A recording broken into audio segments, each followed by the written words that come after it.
Sahabat pendidikan karakter, ada 13 alasan mengapa kurikulum merdeka belum layak diangkat sebagai kurikulum nasional. Yang keempat, materi esensial yang ternyata masih padat.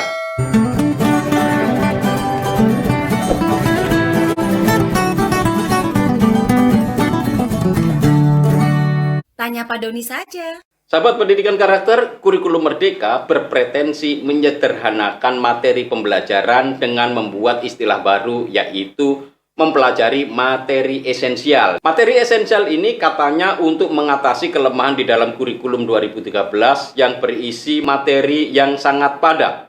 Isi materi di dalam kurikulum merdeka ternyata belum ada penyederhanaan secara signifikan.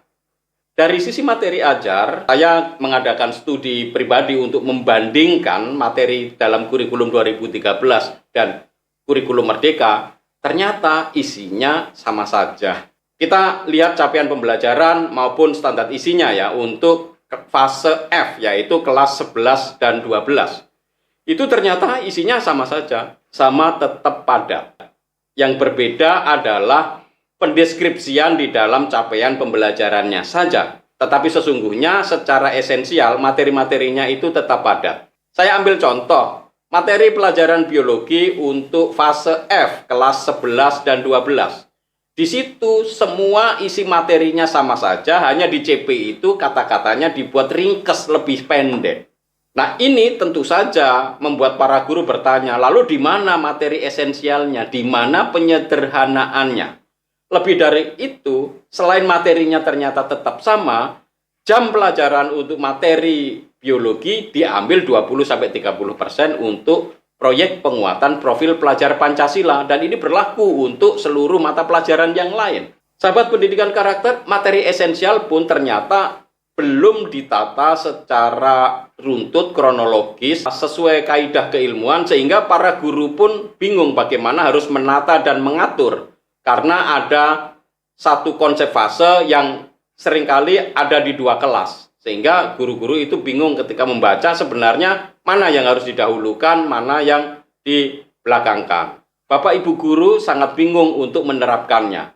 Dan bukan hanya Bapak Ibu guru saja, ternyata penerbit dan percetakan yang membuat buku itu juga bingung. Bahkan ada satu penerbitan memasukkan fase F di dalam satu buku. Nah, ini kan tentu saja membingungkan Bapak Ibu guru ketika mempergunakan buku tersebut. Mana yang dipakai untuk anak yang kelas 11, mana yang dipakai untuk anak kelas 12. Ini kan membingungkan dan mempersulit Bapak Ibu guru dalam mengimplementasikan apa sih maksudnya kurikulum merdeka seperti ini. Sahabat pendidikan karakter, penyederhanaan materi belajar memang diperlukan karena waktu kami sebagai anggota BSNP melihat isi materi pelajaran, standar isinya itu sangat padat, dan kami waktu itu berusaha untuk memangkas, mengurangi sampai 50%. Tetapi ternyata di dalam kurikulum merdeka, materinya tetap saja padat. Alih-alih menyederhanakan materi pembelajaran, isi materi yang harus dipelajari anak-anak Indonesia, kurikulum merdeka ternyata tetap saja padat. Kurikulum merdeka jatuh pada kelemahan yang sama. Kurikulum merdeka belum layak untuk diangkat sebagai kurikulum nasional karena belum menyelesaikan persoalan yang terjadi di dalam kurikulum 2013. Materinya yang esensial itu ternyata tetap padat. Jadi dengan mempertimbangkan hal tersebut, kurikulum merdeka belum layak diangkat sebagai kurikulum nasional.